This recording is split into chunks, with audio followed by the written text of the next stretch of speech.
புதுச்சேரியில் வீடு நிலம் வாங்க இன்றே தொடர்பு கொள்ளுங்கள். 7904449532. அனைவருக்கும் இனிய ஆங்கில புத்தாண்டு நல்வாழ்த்துக்கள். புதுவை உலா நேயர்களுக்கு அன்பான வணக்கம். நான் உங்கள் கலாவிசு, புதுச்சேரியிலிருந்து. இன்றைக்கு இந்தியா முழுக்க பரபரப்பாக கேட்கப்படுகின்ற ஒரு கேள்வி, யார் அந்த சார்?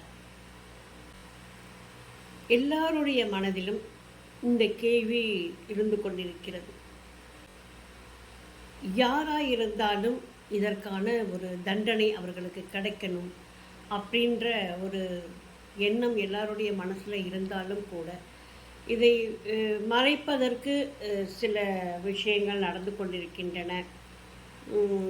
நீதிமன்றம் பல கேள்விகளை கேட்குறது, இப்படி பல விஷயங்கள் நடந்து கொண்டிருக்கின்றன அப்படின்னு சொல்லும்போது நாம் என்ன சொல்கிறது? இது ஜாதி மதங்களை கடந்து அல்லது அரசியல் கடந்து நடக்க வேண்டிய ஒரு விஷயம் அப்படிங்கிறது மட்டும் எல்லாருக்குமே ஒரு வலுவான கருத்து இருக்கிறது. பெண்கள் அப்படிங்கும்போது அவர்களை எப்போதும் இந்த சமூகம் ஒரு ஏளன பார்வையோடு தான் பார்க்குது அப்படிங்கிறது நிதர்சனமான ஒரு உண்மை.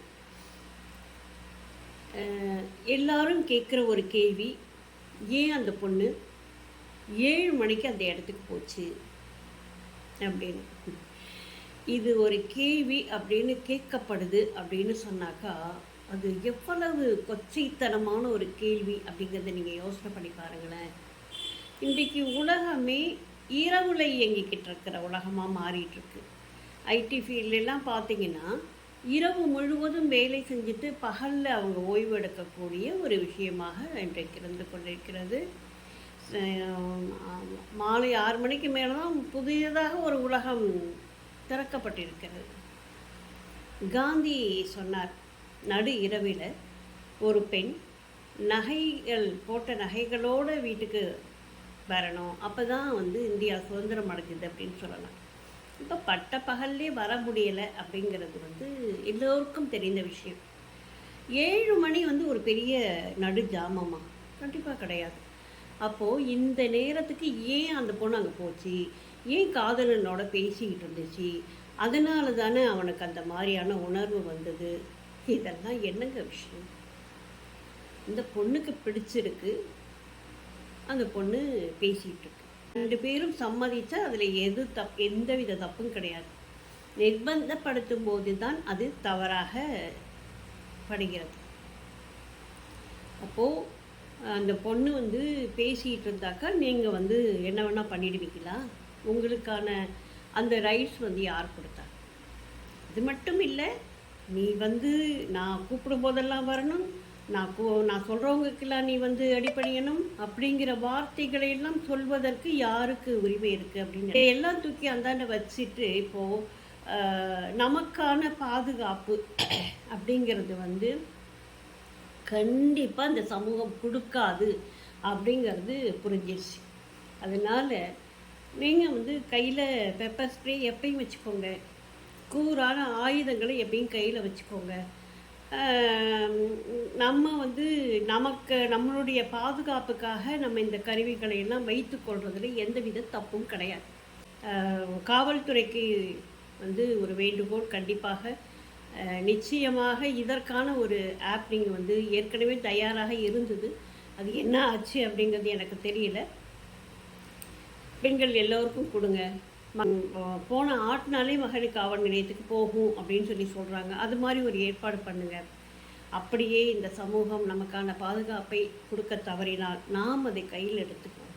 கண்டிப்பாக நம்மளுடைய பெற்றோர்கள் நம்ம படிக்கணும், நம்ம உயர்ந்த நிலைமைக்கு வரணும் அப்படின்னு சொல்லிட்டு அவ்வளவு கவலைப்பட்டு அவ்வளோ கஷ்டப்பட்டு தான் சாப்பிடாம தன்னுடைய உயர்வை பற்றி சிந்திக்காமல் ஏங்க நீங்கள் நிறைய வீடுகளில் பார்த்தீங்கன்னா தீபாவளிக்கு அப்பா எந்த ட்ரெஸ்ஸும் எடுத்துக்க மாட்டார். அம்மா வந்து ஏங்க போன வருஷம் எடுத்த புடவை இருக்குங்க எனக்கு, பிள்ளைங்களுக்கு நல்லதாக எடுத்து கொடுங்க அப்படின்னு சொல்லுவாங்க. இதை மாதிரி தியாகத்தினுடைய மறு உருவமாக உங்கள் அம்மாவும் உங்கள் அப்பாவும் இருக்கிறாங்க. நம்மளுடைய சமூக கலாச்சாரமே என்ன அப்படின்னு சொன்னால் கூட்டு குடும்பம். அந்த கூட்டு குடும்பங்கள் சிதைந்து போனதுனால தான் இன்றைக்கி வந்து இப்படிப்பட்ட ஒரு சூழலை நம்ம குழந்தைங்க அனுபவிச்சிட்ருக்காங்க அப்படிங்கிறது கூட நிதர்சனம். அதனால் வந்து இன்னும் சொல்லப்போனால் நம்ம அப்பா கூட ஒரு 15 வயசு 12 வயசு 13 வயசுக்கு மேலே ஆகிடுச்சுன்னா அப்பா கூட வந்து பெண்ணை தொட்டு பேச மாட்டார், அண்ணன் தொட மாட்டான். அப்படி ஒரு கலாச்சாரத்தோட நம்ம வாழ்ந்துட்டுருக்கோம். ஆனால் இந்த கலாச்சாரங்கள் எப்படி இப்படி சிதைந்து போய் கிடக்குது அப்படிங்கிறது எனக்கு புரியலை. பெண்ணை வந்து தெய்வமாக பார்த்த ஒரு சமூகம் நம்மளோடது. வந்து நீங்கள் பார்த்தீங்கன்னா நதிகளுக்கெல்லாம் பேர் பார்த்தீங்கன்னாக்கா பெண்களுடைய பெயராகத்தான் இருக்கும். நாட்டுக்கு பேர் தாய்நாடு. இப்படி எல்லாவற்றையும் பெண்ணை சார்ந்து பெண்களை உயர்வுபடுத்துவதாகத்தான் இருந்து கொண்டு இருந்தது. அது காலப்போக்கில் இப்படி ஆனது அப்படிங்கிறது புரியல. இன்றைக்கு கையில் இருக்கிற அந்த செல்ஃபோனை வச்சுக்கிட்டு கன்றாவையும் அதில் பார்த்துட்டு என்னென்ன பண்ணணுமோ எல்லா விஷயங்களையும் செய்யக்கூடிய ஒரு தைரியம் இந்த ஆண்களுக்கு இப்போ வந்திருக்கு. அப்படிங்கிறது வந்து மிகப்பெரிய ஒரு வருத்தமான ஒரு விஷயம்தான். பெண்களை மதிக்க கற்றுக்குங்க. முதல்ல வந்து ஒரு பெண் அப்படின்னு சொல்லும்போது அவளுக்கான அங்கீகாரத்தை கொடுக்கறதுக்கு தவறாதீங்க.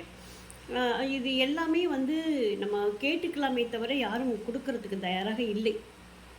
அதனால நம்மளுடைய பாதுகாப்பை நாமளே ஏற்படுத்திக்கணும் அப்படிங்கிறது தான் இன்றைய வலிமையான ஒரு விஷயம். வந்து செல்ஃப் டிஃபென்ஸுக்காக நீங்கள் வந்து கராத்தே கற்றுக்கோங்க, யோகா கற்றுக்கோங்க, எல்லா விஷயங்களும் தெரிஞ்சுக்கோங்க. ஒருத்தர் விஷயத்தில் நம்மளை வந்து ஏமாற்ற பார்க்குறாங்க அல்லது நம்மளை வந்து பலவீனப்படுத்துகிறாங்க, ஏதோ ஒன்று செய்கிறதுக்கு அவங்க முயற்சி பண்ணுறாங்க அப்படின்னு சொன்னாலே நம்மளுடைய மனசு வந்து அலர்ட் ஆகிடணும். நாம் எப்படி தப்பிச்சுக்கலாம் அப்படிங்கிற ஒரு அலர்ட்டுக்கு நம்ம வந்துட்டு என்ன வேணால் நீங்கள் செய்யலாம். பக்கத்தில் என்ன கிடக்குதுன்னு பாருங்கள். இல்லைன்னா என்னென்ன கையில் பெப்பர் வச்சுக்கோங்க, கையில் வந்து கூரான ஆயுதங்கள் வச்சுக்கோங்க, எப்படி வேணால் போட்டு தாக்குங்க. தாக்கிட்டு வெளியில் கிளம்பி ஓடி வந்துட பாருங்கள். அந்த இடத்துல இருக்காதீங்க. அப்போ தானே அவன் பேச நம்ம கேட்க வேண்டிய ஒரு சூழலுக்கு நம்ம ஆளாகிறோம்.